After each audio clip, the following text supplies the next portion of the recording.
Hello students, हमारा chapter चल रहा था crop production and it's management, जिसके नोट्स हमने पढ़ लिए थे। आज हम पढ़ने वाले हैं उस चैप्टर के जो क्वेश्चन आंसर्स हैं उनके बारे में। ठीक है, फर्स्ट जो क्वेश्चन है वो हमारा है fill in the blanks.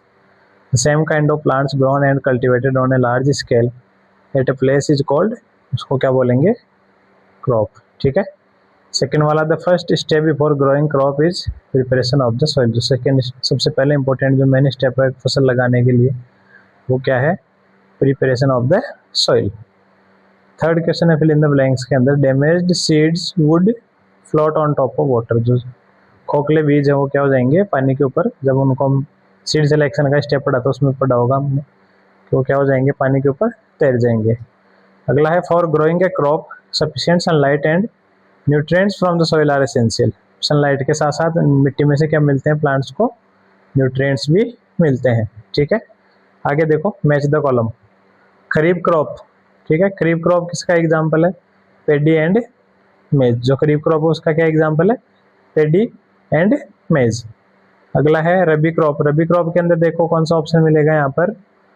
Option number है D, wheat, gram and pea. Third question है chemical fertiliser. Chemical fertiliser urea हो गया, सुपर फॉस्फेट हो गया, ये सारे के सारे क्या है? केमिकल फर्टिलाइजर है। नेक्स्ट है ऑर्गेनिक मैन्योर। ऑर्गेनिक मैन्योर के अंदर animal excrete, cow dung, urine and plant waste, ये सारे के सारे क्या हो गया? हमारे ऑर्गेनिक मैन्योर हो गया। एक साथ इसके अंदर बच गया होगा जो कि फूड फॉर कैटल वाला है, तो ये एक्स्ट्रा एडिशनल ऑप्शन है।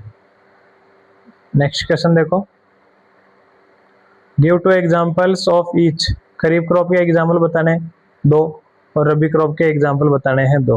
तो भैया इस क्वेश्चन के लगा लेना इंपॉर्टेंट, ये एग्जाम में ऐसा का ऐसा पूछा जाएगा। समझ में आ गई क्या बात? ठीक है ना, तो इसको इंपॉर्टेंट लगा लेना, बहुत बार पूछा जाता है और आगे भी पूछा जा सकता है। नेक्स्ट क्वेश्चन है, right a paragraph in your own words on each of the following. Preparation of soil के ऊपर, सोविंग के ऊपर, वीडिंग के ऊपर और थ्रेसिंग के ऊपर शॉर्ट नोट लिखना है। तो ये मैंने जब क्लास में पढ़ाया था, क्लास ली थी मैंने अभी पिछली क्लास, उसमें भी तुम्हारे को बहुत अच्छे से डिटेल में पढ़ाया हुआ है, तो उसको ढंग से याद कर लेना। यहाँ पर मैंने थोड़ा शॉर्ट में लिखा आंसर। प्रिपरेशन ऑफ सॉइल के अंदर, the soil is loosened and turned over by plowing. This break the big lumps of soil, adds air to it and helps in the growth of roots. जो मिट्टी उसको loose कर देते हैं, ठीक है, टर्न पलट देते हैं प्लोइंग की हेल्प से। इसके कारण जो मिट्टी के बड़े बड़े ढेले होते हैं वो बन जाएंगे, या फिर उनको तोड़ ताड़ करके हम क्या कर सकते हैं? मिट्टी के अंदर एयर मिक्स हो जाएगी, ठीक है, जिससे रूट्स की ग्रोथ आसानी से हो जाएगी। It also mixes manure properly with the soil. इसके साथ में मैन्योर भी मिक्स हो जाएगा मिट्टी के साथ प्रॉपरली। ठीक है, ये वाला क्वेश्चंस भी कई बार दिया गया है टेस्ट एग्जाम के अंदर, बहुत बार पूछा जाता है। शॉर्ट पैराग्राफ लिखो। ठीक है। नेक्स्ट है सोविंग। अब इस टाइप के जो क्वेश्चन है ना, उनमें एक चीज ध्यान रखना, अगर ये 2 मार्क्स के लिए आया है तो इतना आंसर सफिशिएंट है। अगर ये क्वेश्चन 4 मार्क्स में आ गया तो इसके अंदर पूरी स्टेप्स को तुम एक्सप्लेन कर सकते हो, प्लोइंग को। ठीक है, प्लोइंग वगैरह, लेवलिंग वगैरह, वो सब कुछ चीजें इसके अंदर एक्सप्लेन करके फिर बाद में उसको डिफाइन करना है। नेक्स्ट है sowing. Sowing is the process of placing seeds in the soil at proper depth and at a proper distance. Sowing का मतलब है मिट्टी के अंदर बीज डालना, ठीक है, प्रॉपर डेप्थ के ऊपर, प्रॉपर डिस्टेंस के ऊपर। Good quality seeds are sown so that they can grow into healthy plants. अच्छी क्वालिटी के बीज बोए जाते हैं ताकि उनसे अच्छा प्लांट लगे, अच्छा प्रोडक्शन हो सके। ठीक है। नेक्स्ट है वीडिंग। वीडिंग एक प्रोसेस होती है अनवांटेड प्लांट्स को खेत में से हटाने की। ठीक है, और जो वीड्स होती है ना, वो हमारे नॉर्मल उस प्लांट के साथ में क्या करेगी? क्रॉप के जो प्लांट है उनके साथ में क्या करेगी? कंपीट करती है एयर वाटर के लिए, ठीक है, सनलाइट के लिए, स्पेस के लिए, न्यूट्रिएंट्स के लिए। तो इनको रेगुलरली हटा देना चाहिए, नहीं तो ये फिर हमारे प्लांट्स जो क्रॉप हमने बो रखी है उसको क्या करेंगे? नुकसान पहुंचाएंगे। नेक्स्ट है threshing. Threshing is the process of separating grains from the harvested stock और प्लांट्स। प्लांट्स में से ग्रेन्स को अलग करना और जो एक्स्ट्रा जो वेस्टेज है चारे के रूप में है उसको अलग करने की जो प्रोसेस है उसको क्या कहेंगे? हम थ्रेसिंग कहेंगे। It is usually done by beating the stock और बाय यूजिंग मशीन। इसको किसके द्वारा किया जाता था? पीट करके। पुराने ज़माने में जानवरों से या फिर इंसान खुद अपने हाथों से, पाँव से कूट करके अनाज को अलग करता था, भूसा चारा जो होता था उसको अलग करता था। आजकल के टाइम में हम इस काम को मशीन की हेल्प से भी कर लेते हैं। नेक्स्ट देखो, explain how fertiliser and manure are different. ठीक है, manure and fertiliser both add nutrients to the soil but they are different in many ways. दोनों मिट्टी के अंदर न्यूट्रिएंट्स ऐड करते हैं, लेकिन ये किसी न किसी प्रकार से एक दूसरे से अलग है। तो वो किस प्रकार से अलग है वो देख लो। इस क्वेश्चन का आंसर अगर 4 नंबर के लिए क्वेश्चन आया है तो बुक के अंदर जो डिफरेंशिएट की टेबल दे रखी है सेम टू सेम वो लर्न कर लेना, वो लिख देनी है आप लोगों को। ठीक है, अगर वो नहीं याद कर रहे हो तो यहाँ से देख लो, यहाँ पर जो पॉइंट अगर वो इजी लगते हैं तो वो याद कर लो, नहीं ये वाले इजी लगे तो ये याद कर लेना। They are chemical substances made in factories. Fertiliser क्या होते हैं? केमिकल सब्सटेंस होते हैं जो फैक्ट्री में बनाए जाते हैं। ये नेचुरल सब्सटेंस होते हैं जिनको प्लांट्स और एनिमल वेस्ट से प्राप्त किया जाता है। सेकेंड है, they contain nutrients in concentrated form. इनके अंदर कंसंट्रेटेड फॉर्म के अंदर मतलब छोटी छोटी चीज़ों के अंदर ही बहुत सारे न्यूट्रिएंट्स पाए जाते हैं। ठीक है, लेकिन इसके अंदर न्यूट्रिएंट्स की कमी पाई जाती है। मेन्योर के अंदर इतने ज़्यादा न्यूट्रिएंट्स नहीं होते, लेकिन वो बेनिफिशियल ज़्यादा रहता है। They act quickly and give fast result. ये फटाफट से एक्ट करेंगे और फटाफट से रिजल्ट दिखाएंगे। ये धीरे धीरे करेंगे, रिजल्ट दिखाएंगे। ठीक है, और लॉन्ग लास्टिंग रिजल्ट होता है इनका।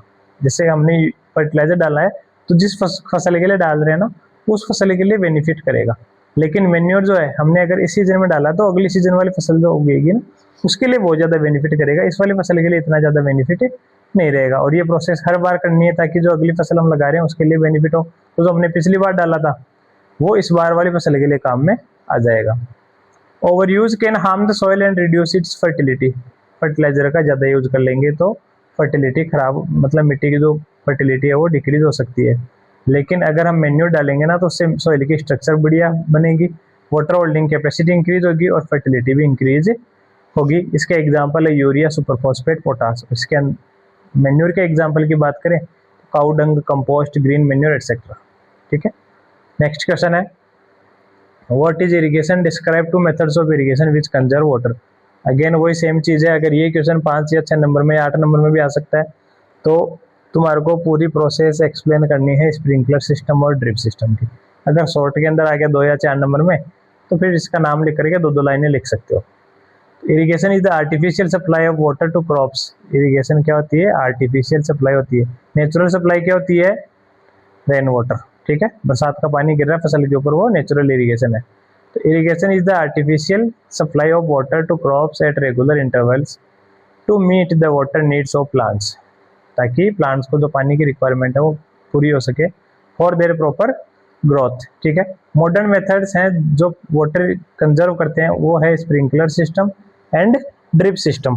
ठीक है, स्प्रिंकलर सिस्टम बताया था, मेन पाइपलाइन होती है, उसके अंदर हॉरिजॉन्टल पाइपलाइन लगा करके उसके ऊपर रोटेटिंग नोजल अटैच की जाती है और ऐसे पानी गिरता है जैसे कि बरसात हो रही हो। In this method water is spread into the air like rain through pipes with nozzles. ठीक है, the water falls on crops like rainfall. बारिश की तरह पानी गिरता है फसल के ऊपर। सेकेंड सिस्टम है drip system. In this method water is supplied drop by drop. इस सिस्टम के अंदर पानी बूंद बूंद करके डायरेक्टली प्लांट की रूट्स के अंदर जा करके गिरता है। पाइप के अंदर छोटे छोटे छेद होते हैं, उन पाइप में से पानी निकल के प्लांट की रूट्स के पास में होता है। It saves a lot of water. और इससे बहुत अच्छा खासा पानी बच जाता है। ये ऐसी जगहों के लिए वरदान है, बोन है, जहाँ पर बारिश न के बराबर होती है, पानी न के बराबर होता है। ठीक है भाई, नेक्स्ट क्वेश्चन देखो, if wheat is sown in kharif season what would happen? Discuss. अगर हम वीट को खरीफ सीजन में बो दे, वीट जो है वो कौन सी सीजन का प्लांट है? रबी क्रॉप का। अगर हम उसको खरीफ में बो देंगे तो क्या होगा? Wheat is a rabi crop. जो वीट है वो कौन सी फसल है? रबी की फसल है। It grows well in A cool and dry climatic condition. ये बहुत अच्छे से लगेगा ठंडे और ड्राई क्लाइमेटिक कंडीशन, मतलब शुष्क हवा वाले एटमॉस्फेयर में बहुत अच्छे से लगेगा। अगर हम वीट को खरीफ सीजन में बो देंगे तो it will face high temperature. तो इसको बेचारे को बहुत ज़्यादा गर्मी सहन करनी पड़ेगी, जबकि ठंड में लगने वाला है, और हेवी रेनफॉल भी सहन करनी पड़ेगी। This can cause water logging and disease. और इसके कारण उसके अंदर बीमारियां हो सकती है। उस प्लांट के अंदर क्या लग जाएंगे? कीड़े लग जाएंगे, डिजीज वगैरह फैल जाएगी। The crop will not grow properly. फसल अच्छे से नहीं लग पाएगी। And the yield will be very low और मे कम्प्लीटली फेल। तो इससे जो हमें जो फसल हमने लगाई है प्रोडक्शन के इरादे से, वो फसल हमारी ढंग से प्रोड्यूस ही नहीं कर पाएगी, या तो बहुत कम प्रोडक्शन निकलेगा, या फिर हो सकता है कि बिल्कुल हमारा जो आइडिया है वो फ्लॉप ही हो जाए। नेक्स्ट क्वेश्चन है, explain how soil gets affected by the continuous plantation of crops in a field.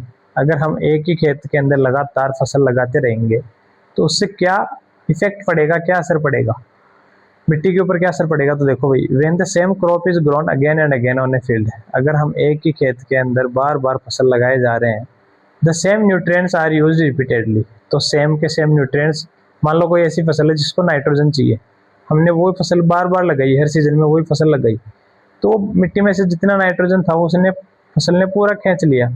The soil does not get time to recover, और मिट्टी को बेचारी को रिकवर होने के लिए टाइम ही नहीं मिला।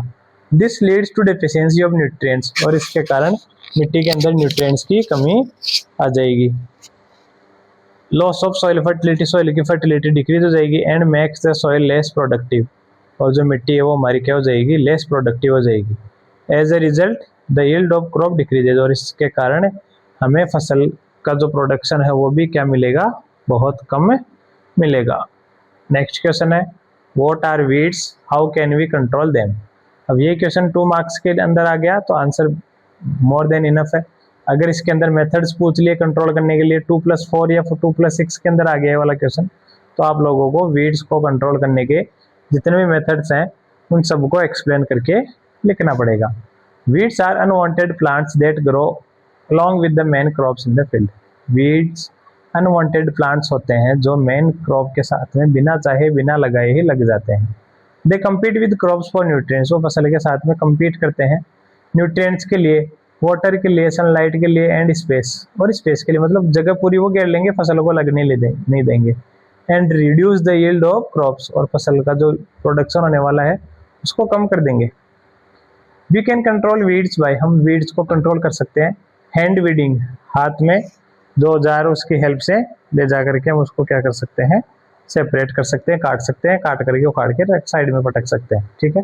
दूसरा है hoeing, weeds are cut with a hoe, जब हमने प्लोइंग पढ़ा था उसके जस्ट बाद में एक डिवाइस का नाम पढ़ा था हो, तो उसकी हेल्प से हम क्या कर सकते हैं, इसको सेपरेट कर सकते हैं, ठीक है।